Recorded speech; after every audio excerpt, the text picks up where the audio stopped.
All right, wrapped up. A retired 5-time world champion came back as a wild card and won with her baby watching from the beach. It was amazing. An Australian comeback kid took out Griffin Colapinto in the semis. Italo Ferreira closed it out and won his final. And a sea lion bit a surf photographer mid-heat. All right, let's go. So the inaugural Raglan CT, J Bay got pulled, as most of us know, and Manu Bay got the slot. 11 days of waiting period, 5 days of surfing, one perfect 10 by Yago Dora, the highest women's heat total of the season.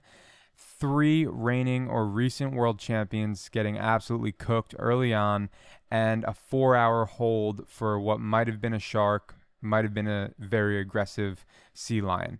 Today we're going through every meaningful heat, every storyline, and every take of the Corona Cerro New Zealand Pro. So JBay was pulled 2016 for financial reasons. Raglan replaces it as stop 4 on the CT Tour. I don't know how I feel about that. Actually, I do know how I feel about it. Absolutely ass. We had 1 day of good conditions. J-Bay is kind of a fan favorite and I think a surfer favorite. It just sucks, but it is what it is. The left point break it's nice for the goofies, but I don't know. It is what it is. Some reports are coming in that Manu Bay isn't even Raglan's best left. I don't know the area at all from America here, so fill me in on that. Are they not even surfing the best left in Raglan? That would suck. And a photographer before the event for Stab magazine said that most of the crew was struggling to match the pace of the wave. And that call actually aged perfectly, and you'll see why in round 3. Quick housekeeping, John Florence is still on his boat somewhere in the middle of the ocean with his son and wife, living the absolute life, surfing incredible waves. Good for him. And Filipe surfed a twin fin very well without a pad. So that was kind of sick. Starting off, we got Luke Thompson versus Tom Butland. It's a tough name for Mr. Butland there. We're going to move on. South African Wildcard takes out the Kiwi at home. A little bit of an upset, but I don't know who's really paying attention. Good for Luke Thompson. Moving on, Morgan Cibilic defeats Billy Stermond. Cibilic comeback run actually begins in this heat. Remember this, the eventual finalist had to claw through round 1. And it's something that we haven't seen much this year, if at all. Eli Hanneman beats Oscar Berry. Fun fact, Berry hasn't won a heat in 2026, so he's surfed now 4 heats and lost every single one of them. The bottom of the tour sucks. It sucks to be in this round 1, dude. You're just cooked onwards. Seth Moniz beats Ramsey Bukaim. Moniz finally wins a heat. This is his first heat win, and he is trying to make his way out of that round 1. Alrighty, that's all you need to know for that round, and we are off into the fun part. Round 2. So round 2, heat 1, Jordy Smith versus Cross Colapinto. This heat was pretty good. I had Crosby winning it. Jordy, he just is, you can see the age catching up to him. I'm not going to lie. You can see the age catching up to him, and it is what it is. I had Crosby winning it. He won it, but not by much. Not by much. The waves sucked, if you remember this day. Waves absolutely sucked. They say 1 to 4 here. It was like half a foot. Round 2, you got Griff in the water here in round 2, and he's going up against Alan Cleland. Griff, easy win. He's a dog, drops 2 7s. Let's see the score breakdown. Yeah, 7 5s, and yeah, I mean, Griff's a dog. You kind of knew he was going to win this one. Gabby comes in round 2, heat 3 against Eli Hanneman. It kind of sucks because I like Eli, but Gabby made this half-foot day look sick. And that's just a testament to how good this dude is. He's the best surfer on tour right now, undisputed. Then you had Filipe, which is, I mean, this is Filipe's like dream scenario in terms of conditions he could surf in. Tiny, easy, 883.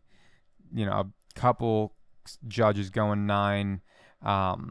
He's having the time of his life out there. Onwards. Liam O'Brien beats Jake Marshall in a very tight heat that nobody watched. Sorry.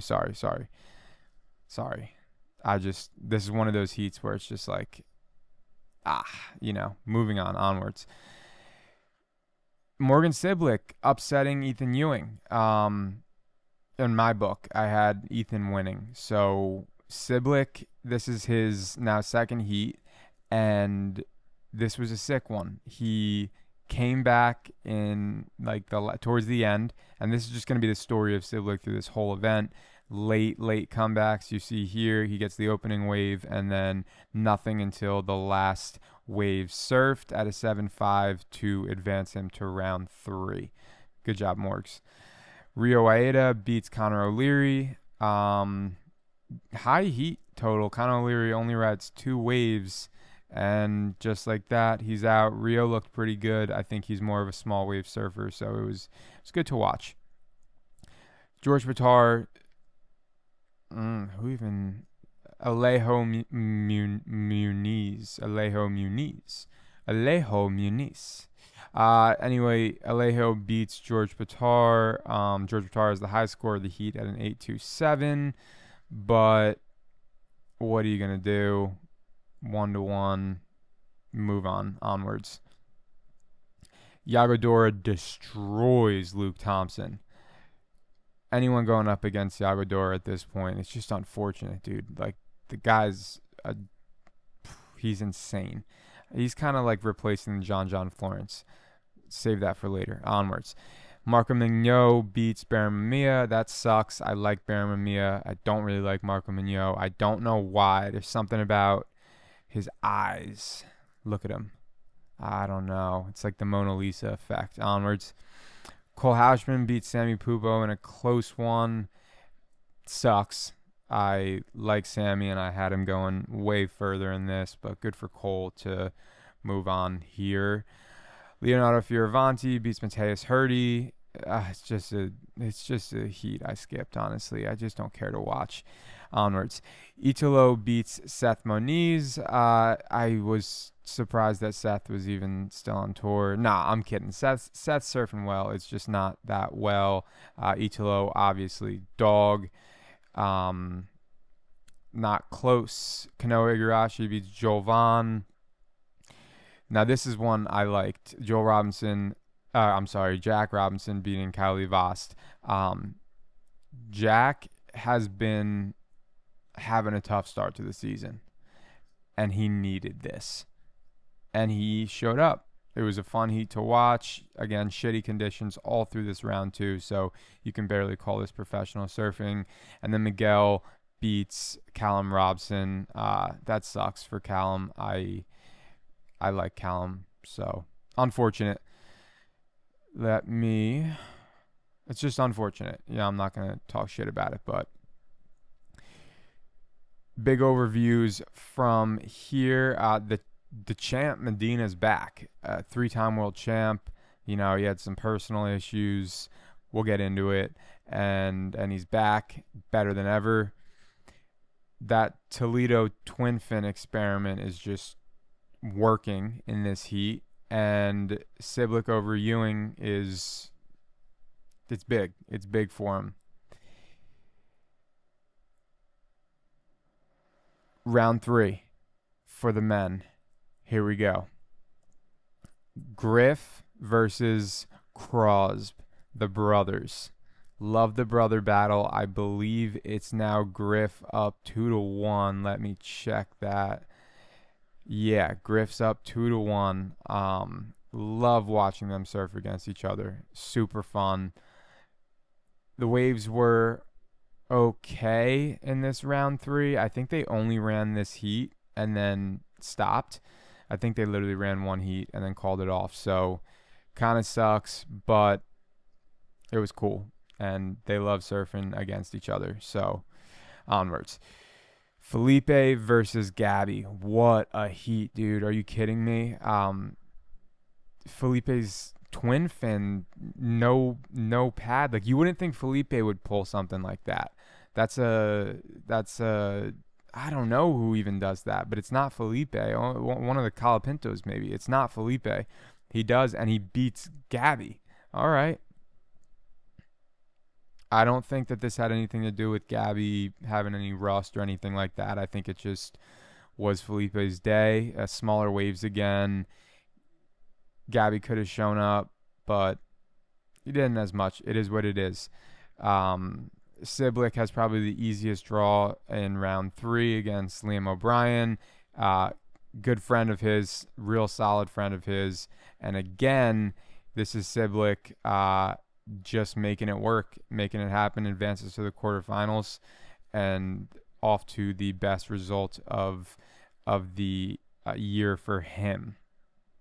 And then we have Rio Waida versus Lejo Muniz. Rio wins. I don't care. Onwards. Yago Dora destroys Marco Mignot. Finally, don't like him that much. I mean, he's a great guy. You know what I'm saying? Like, great guy. Nothing against him. There's something about the picture they use for him that just, like, throws me off. Sorry, we're just trying to speed through this. We got Cole Houshman defeating Leonardo Fioravanti, which sets up the Yago Dora Cole Houshman quarterfinal. Italo beats Kanoa. He's starting to find his rhythm, throwing big airs. It's fun. And then Miguel beats Jack Robinson. It just sucks. Because, well, Miguel's a dog. Miguel's proven to be a dog. He was wearing the yellow jersey at this point. But, Jack, what's going on, dude? Like, do you need to pull a John? If so, it's fine. But just come back. But not the man that we are used to seeing. Onwards to the quarterfinals. Griffin Colapinto versus Filipe Toledo. I don't know how they say it in Brazil. Colapinto comes out swinging big. That 17-point heat total. Crazy. Has an 8.5 on his second wave surfed. 8.6. Filipe makes it sketchy towards the end with that 8.7 and 7.13. He needed a little bit more and just didn't have it. Griffin moves on. It was a fun heat, dude. It was a fun heat to watch. A lot better than what we had seen early on. I like the twin fin from Filipe, but I think Griff he's just ready. He's ready at this point. And, Filipe at pipe with the 1.5 times. It's a different conversation. Onwards. Quarterfinal Heat 2, Morgan Cibilic versus Rio Waida. What a close one. Cibilic had an 8 with under 5 seconds on the clock, and he won by 0.10. Absolutely insane. Buzzer beater of the event, buzzer beater of the year. It was so electric. He's running down the parking lot after the fact, and people are hyping him up, and it's just absolutely electric. Like, just love to see it. So good for Morgs. Rio, that's a pretty good finish for Rio, honestly. So good stuff. Onwards. Quarterfinal Heat 3, another super close one. Didn't realize how close Yago was to being out of this, but he really wasn't, because Cole puts up by far his best heat of the season, and Yago goes, I'm going to throw you a 10. Nuts. So the heat starts off, Cole throws 2.85s, looks like he kind of has it in control. The boys in the booth are like, yo, what's Yago got to do in 9.5? What are we going to do? Tosses a massive no grab air rote lands perfectly, finishes off the waves. Judges don't even have to think about it. Perfect 10. Every single judge agrees. It was one of the prettiest 10s I've seen in a while. Definitely deserved a 10. It was so sick. Some people are talking a little bit of shit about some overexcitement, but really, like, it's a 10. Get excited or just don't watch the sport. I don't know what to tell you. And yeah, dude, it was sick. Go watch it back if you didn't see it. Finally, you got Italo beating Miguel. Italo's a dog. He puts up a 9.0 in this heat on his forehand. And Pupo was chasing the yellow jersey. So he knew what was at stake here. And the all-Brazilian semi was locked in. Dun dun dun. Dun dun dun dun dun. Shark. Or sea lion. Don't know. But what we do know, WSL water photographer Ed Sloane was bitten on the left foot and leg area, taken to the hospital with minor injuries. It looks to be a sea lion bite, not a shark. We still don't know. But the doctor on site said he was inclined to think it was a sea lion. There was a 4-hour hold. Apparently, all the groms jumped right into the water and had to be removed right after everybody got taken out of the water. And the last reported attack of any kind was in 2006 at this location. Sloane said he's doing okay. He's had bites on his left foot, and he's currently getting medical attention. Now, think back, J-Bay 2015. Anything stand out? Maybe a shark attack, Mick Fanning. What's this event replacing? J-Bay. All right. Something to watch for next year. Something to watch for. Another wildlife incident, let's say. Code Red, wildlife incident. I love that they use Code Red. All right, onwards. Semifinals. Morgan Cibilic beats Griffin Colapinto in a major upset. Colapinto, by far the favorite. Everyone was just kind of clapping that Morgan got that far. And Griffin was coming off a really good heat. He outclassed Toledo. Like, no ifs, ands, or buts. Cibilic wasn't really coming off a great heat. He kind of just scraped by beating Liam O'Brien, who is not Filipe Toledo. So everyone had Griff. And it wasn't even close. Morgs just beat him. Like, Morgs is in the top 5 conversation now. He just has to be. I think he's right with like Yago, Italo, Medina. He's good, dude. He's ripping. And I've been saying this. Once Morgs gets that groove and finds his little momentum, he's a completely different surfer. And I feel like he found it. I have him winning the next event. No, I don't have him winning it, but I have him making a deep run, quarterfinals at least. Good for him. Good for Morgs. And then you have Italo versus Yago. This is the Brazilian semifinal. Pretty sick to watch. The perfect 10 didn't carry Yago all the way through, but it will always be remembered. Italo just surfed this heat with like a tactical ability that was kind of sick to watch. This is the heat that the sea lion shut down. And I don't mean to laugh at the guy in the hospital that got bit by the sea lion, but it's a little bit funny just that it was a sea lion that attacked him. Sea lions are gnarly. Like, don't get me wrong, I'm really not, but it's kind of funny. You just have to admit it. So heat stops at like 20 minutes. And they get back in the water. I think Yago's winning as the heat stops, and they get back in the water, and Italo just starts throwing crazy air revs, like 3 on 1 wave. It's tough, but it is what it is. So Italo wins the semifinal. Onwards to the women. And we're just going to jump. I mean, anything needed here. We had a priority interference versus Stephanie Gilmore. I'm not going to say anything. Sally Fitz loses early. Aaron Brooks beats Yolanda Hopkins. Tyler Wright.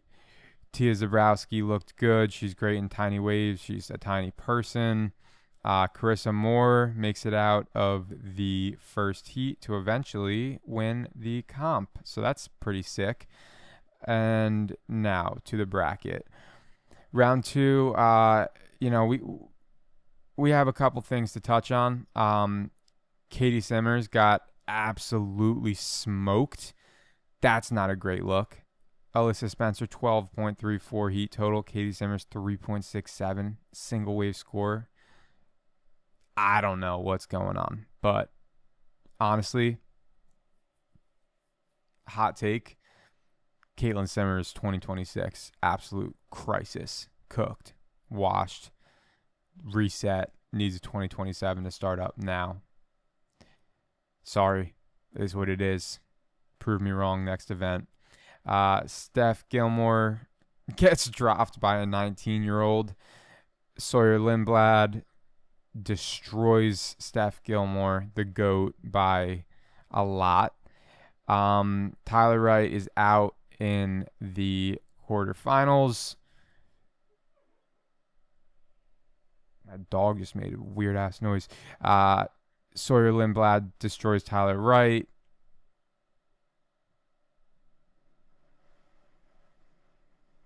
Onwards. Molly Picklum, reigning world champion, out in the quarterfinals as well. Betty Lou Sakura Johnson defeats Picklum. So the defending world champ is gone before the semis, and both reigning world champs, Simmers and Picklum, both cooked pretty early in the same event.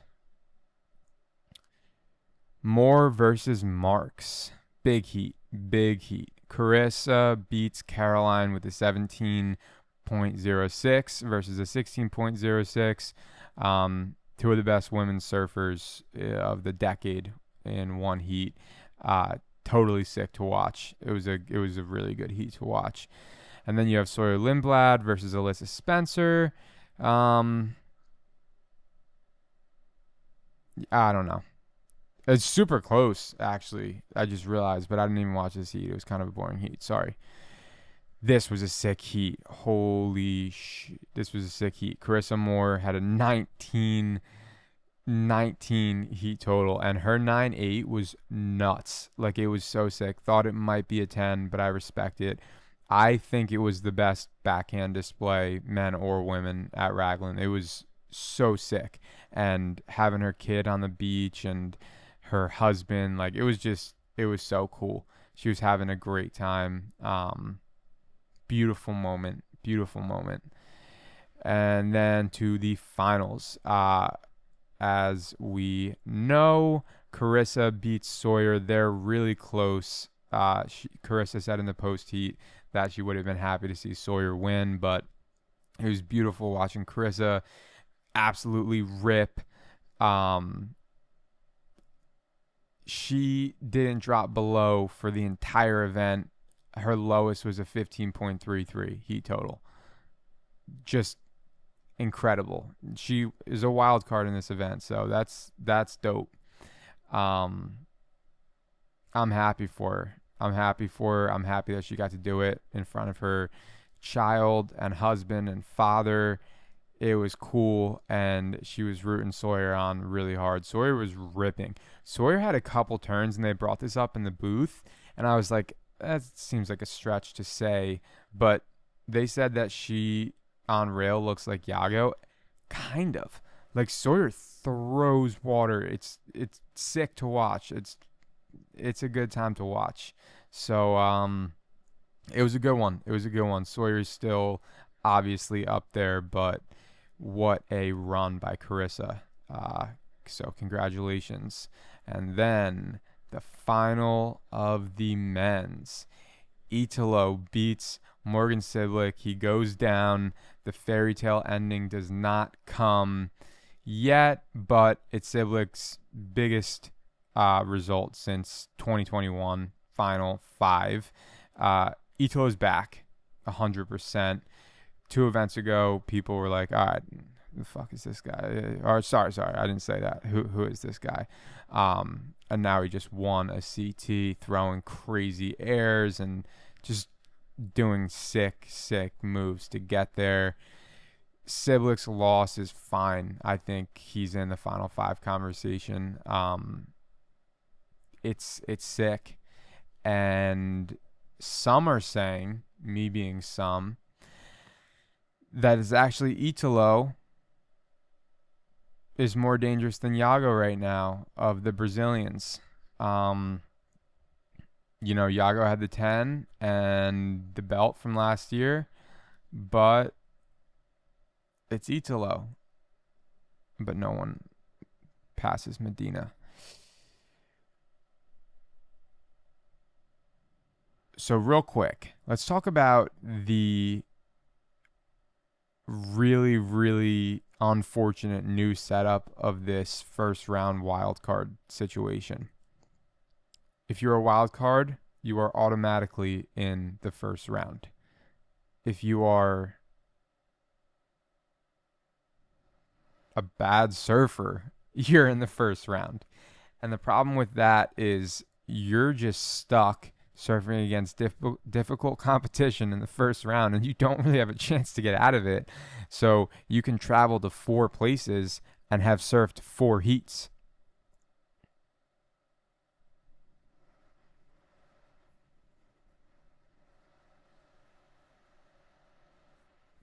Four places, 4 heats, and it sucks. It does. I'm just saying. Is it worse than the cut is kind of the question. I don't have a good answer to it. The cut sucked.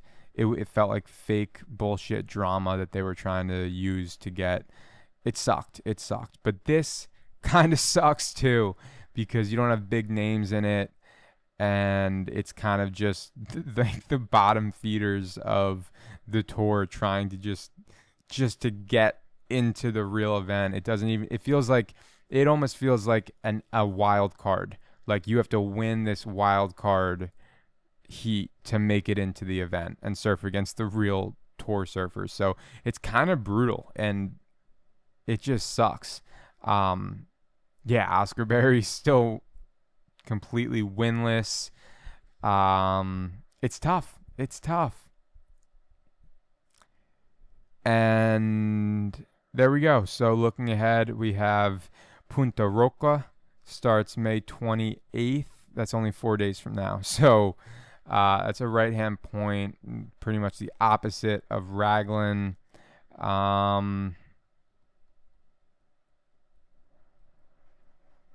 My pick for Punta Roca, Gabriel Medina wins it